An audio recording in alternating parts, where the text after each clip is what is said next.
Suicides in Maharashtra have more than doubled. Maharashtra farmer on Tuesday killed himself by consuming poison. आज एक और किसान ने खुदकुशी कर ली है। इस साल महाराष्ट्र में हर 3 घंटे में एक किसान आत्महत्या कर रहा है। ये आपके बेटे की उम्र तो बहुत कम लग रही है। 18 वो चालू था। आपके भैया ने आत्महत्या की। हाँ। और फिर उसके बाद उनकी भाभी ने भी सुसाइड कर लिया। अपने बच्चों के लिए आप क्या सपना देखते हैं? किसानी करवाएंगे? नहीं, किसानी नहीं, क्योंकि किसान करते करते हमारे पिताजी की मौत हो गई। बिना कर्जा लिए क्या खेती नहीं की जा सकती है? नहीं। जो सरकारी कर्मचारी है उनके पगार देखिए, जैसी महंगाई बढ़ रही है उससे दोगुना उनके पगार बढ़ रहे हैं। हम मर रहे हैं, दिन भर दिन मर रहे हैं, उससे गरीब से और गरीब होते जा रहे हैं। मतलब आप कह रहे हैं सारी योजनाएं भी अगर आप बंद कर दें और किसान को सिर्फ MSP ही दे दें तो आपकी सारी समस्याओं का समाधान हो जाएगा। छतें टपकती है किसी मासूम की आंसुओं की तरह, फिर भी ये किसान बारिश की दुआ मांगता है।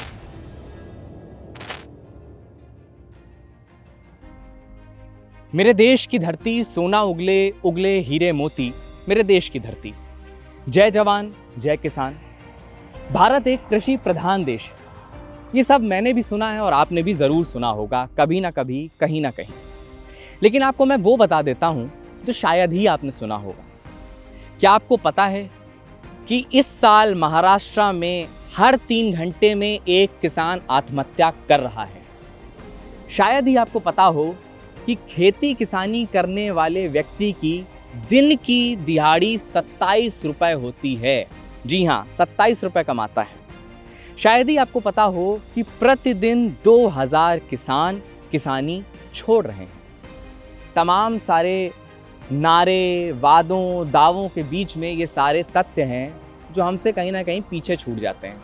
हम यही पता लगाने के लिए आए हुए हैं कि आखिर आत्महत्या, जो कि सबसे अंतिम विकल्प है, जो कि किसी को नहीं करना चाहिए, लेकिन एक किसान जो हमारा आपका पेट पालता है, जो हमारी थाली में अन्न का दाना पहुंचाता है, वो क्यों मजबूर हो जाता है कि उसको फांसी के फंदे पर अपने ही खेत में झूलना पड़े? वो क्यों मजबूर हो जाता है किसी कीटनाशक से अपने आप को मारने के लिए? और उसके परिवार का क्या होता है? ये तमाम सारी चीज़ों को समझने के लिए हम आए हैं विदर्भ में, जिसको कि सुसाइड बेल्ट कहा जाता है। महाराष्ट्र का विदर्भ, यहाँ के 14 जिले, यहाँ पर सबसे ज़्यादा किसान आत्महत्या के केस आते हैं। और इस साल प्रति 3 घंटे में एक किसान की आत्महत्या की बात यहीं से उठ रही है। आइए पता लगाने की कोशिश करते हैं कि किसानों के गले में ये फंदा कैसे पहुँच रहा है। चलिए हमारे साथ।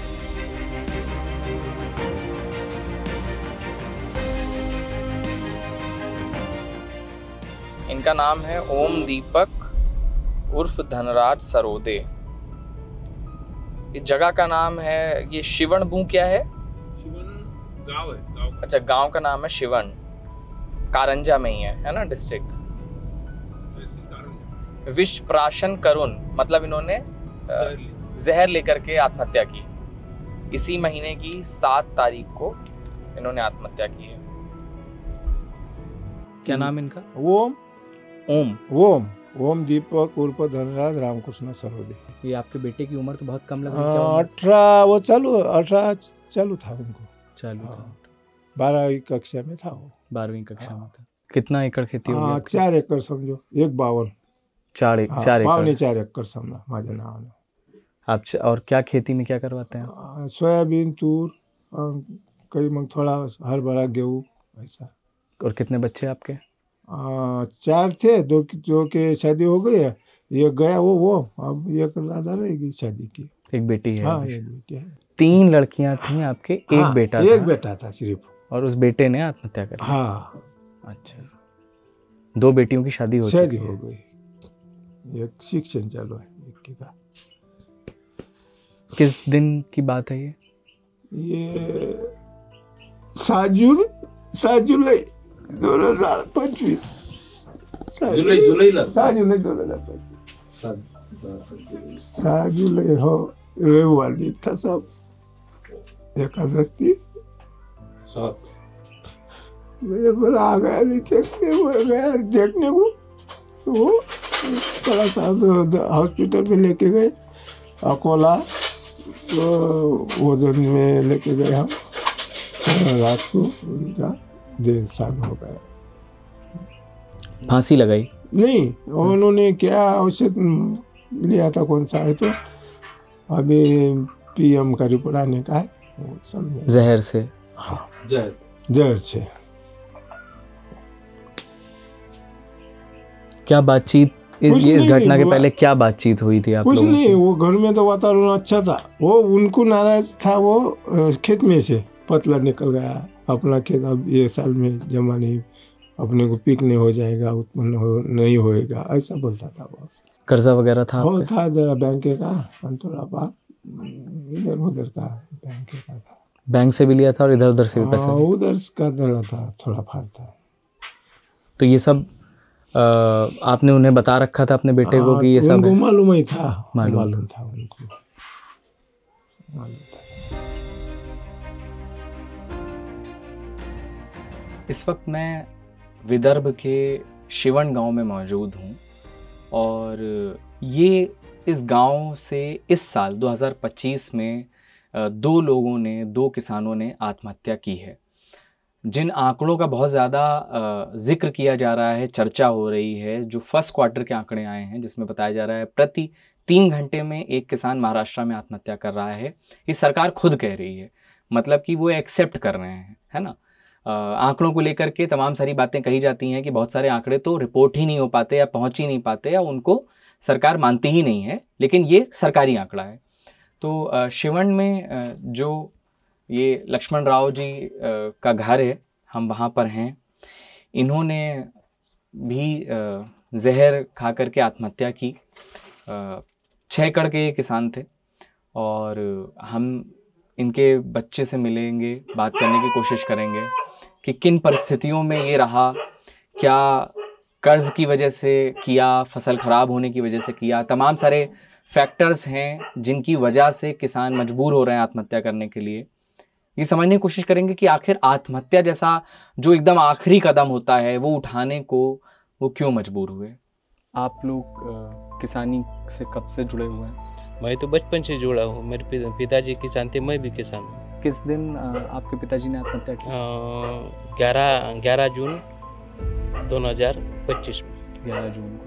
हाँ। क्या बातचीत उससे पहले, जब ये 11 जून से पहले उनसे क्या कुछ वो परेशान थे? क्या बातचीत वो परेशान में रहते थे कि हमारे इधर बैंक का लोन है और बाहर लोग का कर्जा है, लेकिन वो बता नहीं रहे थे बाहर लोग का किसका कर्जा है, तो लेकिन वो बैंक का था कब बोल रहे थे। तो प्रशासन की तरफ से अभी तक आपको कोई मुआवजा? कोई नहीं, अभी वो फवारने के लिए पैसे नहीं हमारे पास, ये हालत है, कोई मदद ही नहीं कर रहा है। क्या जब आपने प्रशासन से, आपने तो ये दर्ज करा दिया है हाँ, कि आपके पिताजी ने आत्महत्या की? हाँ। कैसे आत्महत्या की उन्होंने? क्या उसने पॉइजन लिया था। हाँ। तो ये तो प्रॉपर केस बनता है इस पर, तो हाँ, है ना, आत्महत्या के बाद तो केस बनता है। हाँ। तो जब आपने केस दर्ज कराया तो जांच हुई होगी? हाँ, जांच हुई नहीं। तो अमूमन कितना वक्त लगता है इस पूरी प्रक्रिया में?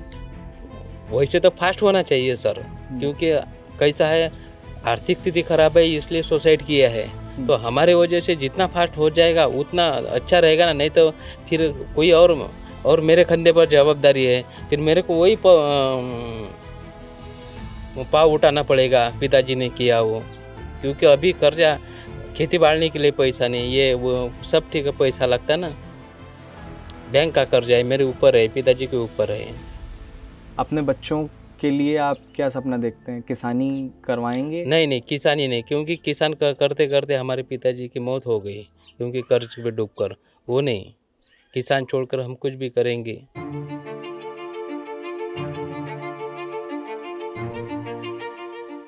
जिस विदर्भ को हम आज की तारीख में एग्रीगेरियन क्राइसिस के लिए जानते हैं, कि जो किसानों से जुड़ी आत्महत्या के लिए यहाँ पर इनफेमस हो गया है, उस रीजन की समृद्धि आपको बताता हूँ कि कितना ज़्यादा प्रॉस्परस हुआ करता था एक ज़माने में। जहाँ मैं अभी खड़ा हुआ हूँ, यहाँ अभी तो आपको ये पौधे नज़र आ रहे होंगे, यहाँ पर उगाए हैं ये घास, लेकिन ये दरअसल एक ट्रैक है और ये रेलवे ट्रैक है।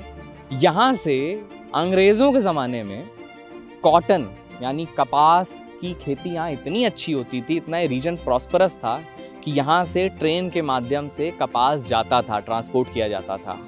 अभी ये फ़िलहाल ये बंद कर दी गई है पटरी, लेकिन मैं आपको ये समझाना चाह रहा हूँ कि समय के साथ में किस तरीके से चीज़ें बदल जाती हैं।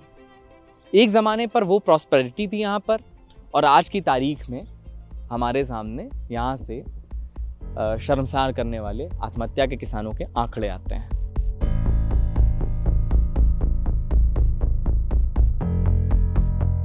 फिलहाल अभी हम विदर्भ के वाशिम डिस्ट्रिक्ट के गांव में जा रहे हैं, जहां पर किसानों की आत्महत्या का जो आंकड़ा है वो 19 है। आप इमेजिन करिए, एक गांव जिसकी बहुत ज़्यादा आबादी नहीं होती, वहां पर 19 किसान हैं जिन्होंने आत्महत्या की है। हम वहां जाकर के समझने की कोशिश करेंगे कि क्या वजहें हैं जिस कारण से ये कदम उन्हें उठाना पड़ा। तो अभी मैं जहाँ बैठा हुआ हूँ, यहाँ अगर आपको लोग नज़र आ रहे होंगे मेरे आसपास, तो इनके किसी न किसी परिवार वाले का, किसी के पति ने आत्महत्या की है, किसी के चाचा ने आत्महत्या की है, किसी के पिताजी ने आत्महत्या की है। हम इनसे बात करने की कोशिश करेंगे कि कौन सी ऐसी परिस्थितियाँ थीं जिनमें उन लोगों ने किया होगा, क्या प्रशासन ने, सरकार ने इनकी किसी तरीके से कोई मदद की, और आसपास जो अभी भी ये घटनाएं हो रही हैं, ऐसी स्थिति तक हम कैसे पहुंच गए, ये समझने की भी हम कोशिश करेंगे। आपका क्या नाम है? मेरा वैभव शेलोकार। वैभव शेलोकार। अच्छा, वैभव। आपके किसी परिजन ने आत्महत्या? मेरे पिताजी ने आत्महत्या की। किस साल में? 5/7/2007 को। 2007 को की? हाँ। अच्छा, तब आपकी क्या उम्र रही थी? मेरी तब 12 से 14 साल उम्र रही होगी। अच्छा, तो आपको क्या याद है कि उस समय क्या परिस्थितियाँ थीं, क्या चल रहा था? हाँ, उस टाइम फसल अच्छी नहीं आ रही थी, और फिर कर्जा निकला था, बैंक का कर्जा था और शाहूकारों का कर्जा था, तो कर्जे में डूबे हुए थे, तो अभी घर भी पालना था, तो इसलिए उन्होंने आत्महत्या कर ली। अच्छा, तब से अभी तक में वैभव, क्या अभी आज हम 2025 में बैठे हैं, 2007 की आप बात बता रहे हैं, क्या किसानों की हालत यहाँ के क्या क्या बदलाव आया उसमें? उसमें तो पहले तो एमएसपी नहीं है, अपना माल हम जो उगाते हैं उसको फसल आने, अभी हम बीज बोएंगे, फिर बड़ा करेंगे और फिर फसल आएगी, उसकी तो कोई गारंटी रहती नहीं है कि आएगी करके। तो आने के बाद भी हमको हमारा माल की कीमत ठहराने का हमको अधिकार नहीं है, वो सरकार ठहराती है, और एमएसपी नहीं मिलती है, इसकी वजह से हम बहुत परेशान हैं। तो अभी जो ये परिस्थितियां हैं, और इसके बीच में हम अभी भी सुन रहे हैं कि किसान यहाँ के जो रीजन के हैं, विदर्भ के हैं, वो आत्महत्या कर रहे हैं लगातार। हाँ। तो क्या लगता है आपको, क्या वजह लगती है कि इतने सालों बाद भी इस पर कोई सुधार क्यों नहीं हो पा रहा है? ये अपने जो गवर्नमेंट है उसकी नाकामी है कि वो किसानों की तरफ देखना ही नहीं चाहती है, उसको किसानों का कुछ लेना देना नहीं है।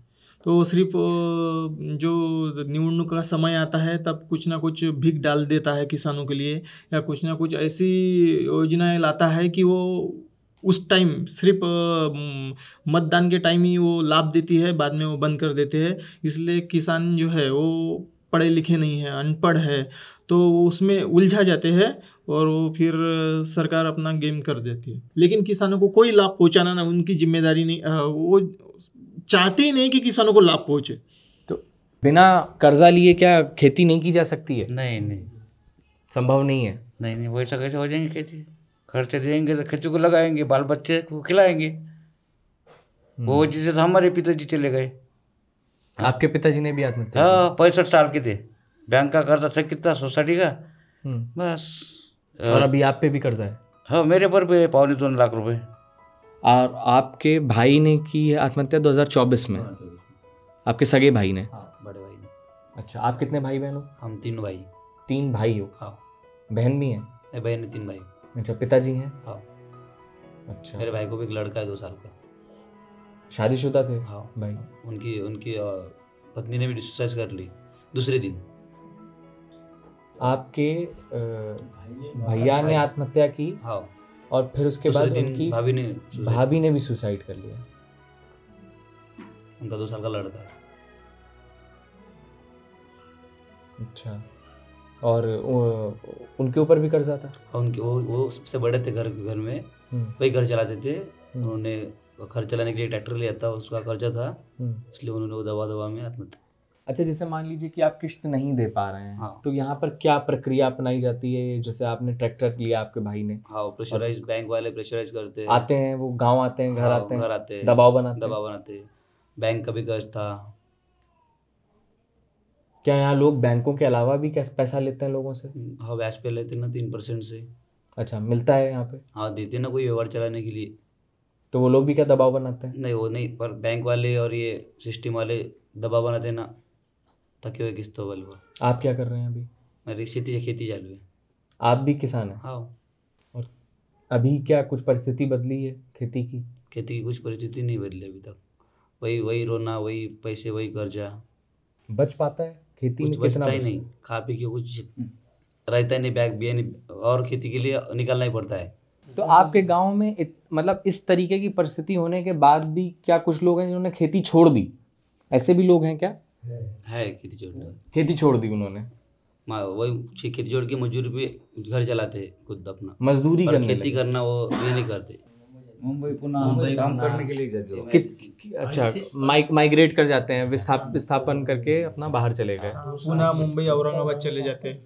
तो अपना किसान का देखिए, अपने देश में वो स्वामीनाथन आयोग भी लागू कर दे तो सब किसान बहाल हो जाए। मतलब आप कह रहे हैं स्वामीनाथन आयोग के हिसाब से जो एमएसपी का तय मानक है वैसा ही लागू कर अभी आप देखिए, जो सरकारी कर्मचारी है उनके पगार देखिए, जैसी महंगाई बढ़ रही है उससे दोगुना उनके पगार बढ़ रहे हैं। 7वां वेतन, 8वां वेतन जो भी है, वो खुशहाल जिंदगी जी रहे हैं, लेकिन हम मर रहे हैं, दिन भर दिन मर रहे हैं। उससे गरीब से और गरीब होते जा रहे हैं, और जो सरकारी कर्मचारी है वो और ऊपर जा रहा है, श्रीमंत हो रहा है, लेकिन हम मर रहे हैं किसान। तो हमारी मांग यही है कि स्वामीनाथन आयोग लागू कर दे, तो हमको उनकी फुकट की कोई योजना नहीं चाहिए। देखिए कितनी बड़ी बात ये कह रहे हैं। एमएसपी को लेकर के देश के तमाम हिस्सों के किसान लगातार वही बात कर रहे हैं। जो किसान आंदोलन हो रहा था उसमें भी एमएसपी को लेकर के बात की जा रही थी। आप ये समझिए कि आपकी थाली में जो खाना आ रहा है वो किसी स्विगी, इंस्टामार्ट और जोमेटो से नहीं आता, वो खेत से आता है। इसको समझने की बहुत ज़्यादा ज़रूरत है, और उसको कोई आपके जैसा ही इंसान, जब हम लैपटॉप्स के आगे काम कर रहे हैं, पीपीटी बना रहे हैं, प्रेजेंटेशन दे रहे हैं, वैसे ही यहाँ पर ज़मीन पर पसीना बहाता हुआ एक हाड़ मास का व्यक्ति खेती करता है। ये बात समझनी होगी, और आपको उसके लिए भी सोचना पड़ेगा कि वो अगर इस हाल में है, वो चाहे पंजाब का किसान हो वो भी यही मांग कर रहा है, वो तेलंगाना का किसान है वो भी यही मांग कर रहा है, और महाराष्ट्र के ये किसान भी देखिए यही बात बोल रहे हैं कि उनको मूल्य सही नहीं मिल रहा है उनकी फसल का, और अगर वो मूल्य सही मिल जाए तो बाकी किसी योजना की ज़रूरत ही नहीं है। तो ये जो स्थिति है ये काफ़ी ज़्यादा विकट है, काफ़ी प्रॉब्लमेटिक है। हर इंसान अपने हक की बात कर रहा है, किसान भी अपने हक की बात कर रहे हैं, और बहुत जायज़ बात कर रहे हैं। इस पर कुछ ना कुछ तो ज़रूर ही समाधान किया जाना चाहिए।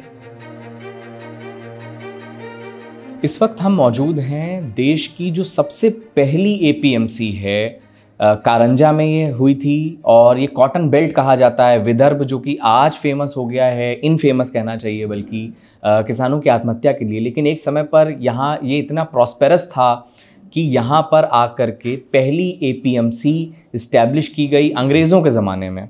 तो हम यहाँ पर, यहाँ की जो कारंजा की एपीएमसी है, इसके सचिव हैं नीलेश भाकरे जी, उनके साथ मौजूद हैं।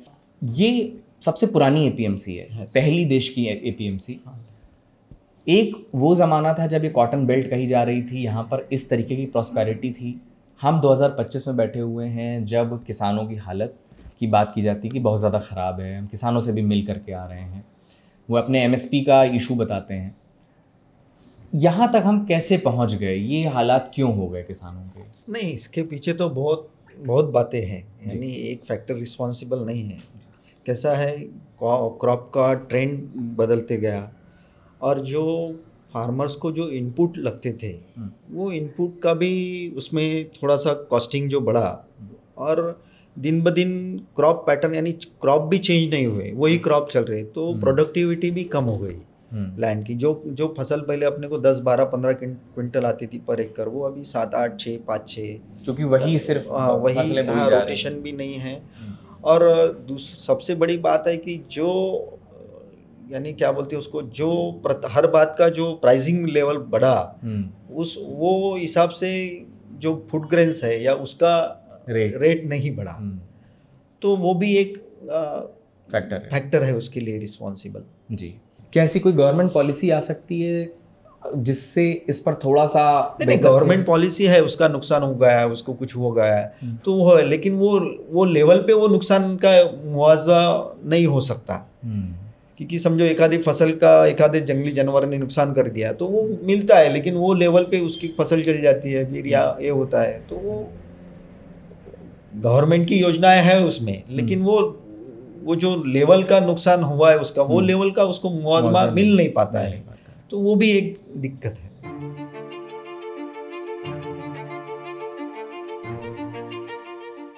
मेरे साथ मौजूद हैं गजानन जी। गजानन जी एक किसान भी हैं, साथ के साथ यहाँ पर किसानों के मुद्दे को लेकर के तमाम सारे एक्टिविज़म के प्रोग्राम भी चलाते रहते हैं और एक्टिविज़म भी करते हैं। हम उनसे समझेंगे कि आखिर जो किसान आत्महत्या कर रहे हैं ये क्यों कर रहे हैं, क्या ऐसी परिस्थितियां हैं जो उनको करने पे मजबूर कर रही हैं, और अभी यहाँ पर खेती किसानी की क्या स्थिति है। गजानन जी, आप काफ़ी लंबे समय से किसानों के बीच में काम कर रहे हैं, किसान आत्महत्या क्यों नहीं रुक पा रही है? किसानों के साथ जो धोखाधड़ी हुई है राज्यकर्ताओं की तरफ ओर से, उसी का नतीजा किसान आत्महत्या कर रहे हैं। दूसरी बात कि खेती किसानी में जो कुछ भी चल रहा है वो तो इतना इकोनॉमिस्ट नहीं है, उसको नहीं पता है, वो अपनी हर आफत को ऊपर वाले के यानी भगवान के भरोसे छोड़ देता है। और हर चीज़ खुशी भी मिली तो किस्मत से मिली, और दर्द भी मिला तो किस्मत से मिला, ये उसकी मान्यता है। इसलिए उसको भी पता नहीं है कि भाई मेरे ऊपर ये मरने की नौबत क्यों आई, मेरे फसल के दाम क्यों नहीं मिल रहे हैं, और वो अपने आप को कोसता रहा। खुदकुशी ये सिर्फ किसानों में नहीं हुई है, और खुदकुशी ये पहली दुनिया में अमेरिका में हुई थी। ये बहुत सारे कम लोग जानते हैं कि किसानों की खुदकुशी का मामले 1928 में अमेरिका में हुए। अमेरिका ने उसका इलाज किया कि किसान के पास अगर पैसा नहीं है तो रोज़गार, हम अपने यहाँ जो एम्प्लॉयज़ गारंटी स्कीम है ये अमेरिका से आई हुई है, कि उनको बोला कि आप पैसे लेके जाओ, आप अपनी खेत में काम करो और पैसे गवर्नमेंट से लेके जाओ। और उसका नतीजा हुआ कि अमेरिका में, वैसे तो दुनिया में जहाँ जहाँ भी खेती होती है वहाँ किसानों की आत्महत्या है, क्योंकि किसान एक ऐसी चीज़ है कि जिसका प्रेशर पॉलिटिक्स पे नहीं है। किसान भी जब वोट करता है तो एज ए फार्मर नहीं करता। क्या आने वाले समय में आपको लग रहा है कि इसमें कुछ सुधार होगा? देखिए, कोई भी कारोबार या कोई भी उद्योग हो या धंधा हो, उसको सरकार की मान्यता, सरकार की सुविधा मिलना बहुत ज़रूरी होता है। MIDC यानी इंडस्ट्री के लिए जब भी ज़रूरत पड़ी तो गवर्नमेंट ने उनको लोन दिया, जितनी ज़रूरत थी उतना लोन दिया। जब उनका इंडस्ट्री घाटे में आ गई उनका लोन भी माफ़ कर दिया। लेकिन जब किसानों को कुछ देने का रहा, जो मैं खासकर अब हम जहाँ खड़े हैं यहाँ कोई सुविधा नहीं है। आपने अभी देखा है कि खेत में जाने के लिए रास्ता नहीं, और उधर हजारों लाखों करोड़ रुपए शहरों की सड़कों पर खर्च किया जा रहा है। आज आप देखिए कि महाराष्ट्र का बजट 7.5 लाख करोड़ रुपए का है, उसमें 1 से 1.25% सिर्फ खेती को है। तो जब आप किसानों से मिल रहे हैं जिनके परिवार में आत्महत्या हुई है, सबसे बड़ी वजह वो क्या बताते हैं? कौन से वो प्रमुख कारण है जिस वजह से वो आत्महत्या हो रही है? आज बात ऐसी है कि खेती में जो पैसा वो इन्वेस्ट कर रहा है, जो पैसा डाल रहा है, वो वापस नहीं आ रहा है। नतीजतन उसकी जो ज़रूरतें बढ़ी है, उसके बच्चों की पढ़ाई का ये बढ़ गया है, ज़रूरत बढ़ गई है।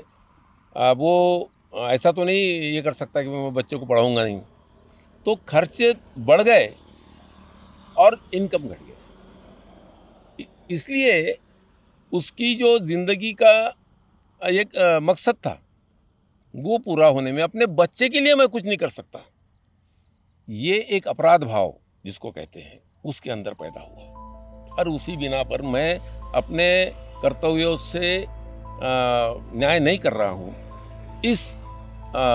इसमें फीलिंग में वो हल चलाकर हमने ही खेतों को बनाया रे, गेहूं चावल मक्का के दानों को उगाया रे, चूल्हा भी बनाया रे, चावल को पकाया रे, सोऊं क्यों भूखे पेट रे, क्यों मेरे लिए काम नहीं। किसान जो हमारा अन्नदाता है, किसान जो ज़मीन पर पसीना बहाता है, वो आत्महत्या करने को मजबूर है। कर्ज का दबाव है, साहूकारों का दबाव है, फसल खराब हो जाती है और इन सब के बीच में उसको अपना परिवार चलाना है। सब ये नहीं सह पाते और आंकड़े बताते हैं कि देश में हर साल हज़ारों की संख्या में किसान आत्महत्या कर रहे हैं। कोई जहर खा रहा है तो कोई अपने ही खेत में फांसी के फंदे पर झूल जाता है। हमने कोशिश की कि आपको विदर्भ, जो कि सुसाइड बेल्ट ऑफ इंडिया कही जाती है, वहाँ से किसानों की स्थिति को दिखा सकें, उसकी क्या लेयर से उसे समझा सकें। हमने उन परिवारों से मुलाकात की जिनके परिजन किसान आत्महत्या करके इस दुनिया से जा चुके हैं। किन परिस्थितियों में आखिर उनको ये करने को मजबूर होना पड़ा, उनके परिवार की क्या स्थिति है, ये समझने की कोशिश की। हमने ये भी समझने की कोशिश की कि जो एपीएमसी मार्केट है वहाँ पर एमएसपी क्यों नहीं मिल पा रही है, किसान क्या क्या मांग कर रहे हैं। इन तमाम चीज़ों को समझने के लिए हम ग्राउंड ज़ीरो पर पहुँचे, इन सबको समझा, बहुत कुछ नया जाना, बहुत कुछ नया समझा और ये समझ में आया कि जो हमें बहुत ही सहज, बहुत आसानी से उपलब्ध हो जाती हैं चीज़ें बड़े बड़े शहरों में, वो दरअसल खेतों से किस तरीके से निकल रही हैं। उनमें किसी हाड़ मांस का इंसान, उसका परिवार कितनी शिद्दत से लगा हुआ है, तब जा कर के जो ये मिट्टी है, ये मिट्टी हमें कुछ देती है, उपजाती है और तब जा कर के हमारे थाली में अन्न के दाने आते हैं। याद रखिए, किसान महज एक आंकड़ा नहीं है, किसान हमारी थाली में अन्न का एक भी दाना जो पहुंचता है, उसके पीछे जो खड़ा हुआ किसान है वो व्यक्ति है जिसकी वजह से हम भूखे नहीं सोते। 1 लाख रुपए मिलते हैं, बहुत जानना ज़रूरी है यहाँ पर। 1 लाख रुपए मिलते हैं उस व्यक्ति को, उस व्यक्ति के परिवार को जो आत्महत्या कर लेता है। 1 लाख कब बना? 2006 में नियम बना, जीआर रूल्स, गवर्नमेंट रूल्स आए और 2006 में तय किया गया कि जो किसान आत्महत्या करेगा, इंक्वायरी होगी कि क्या सच में वो किसान था, इंक्वायरी होगी कि क्या सच में उसने किसी कर्ज के दबाव में, फसल खराब हो गई इस दबाव में आत्महत्या की, उसके बाद उसको 1 लाख रुपए दिए जाएंगे।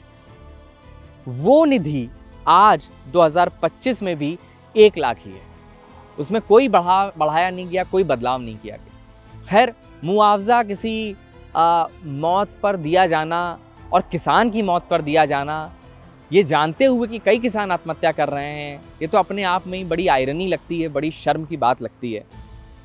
लेकिन जो योजनाएं, जो बजट्स आवंटित किए जाते हैं फार्मर्स के लिए, किसानों के लिए, जो पैकेजेस दिए जाते हैं, हर सरकार देती है, वो आखिर कहाँ रह जाते हैं? कहीं तो कमी ज़रूर रह जाती है। अब कौन इन कमियों को देखेगा, ये आपको पता है। कहाँ से कमियां हो रही हैं, ये भी आपको पता है। लेकिन ये सुधार कैसे होगा, इसके जवाब न जाने किसके पास हैं।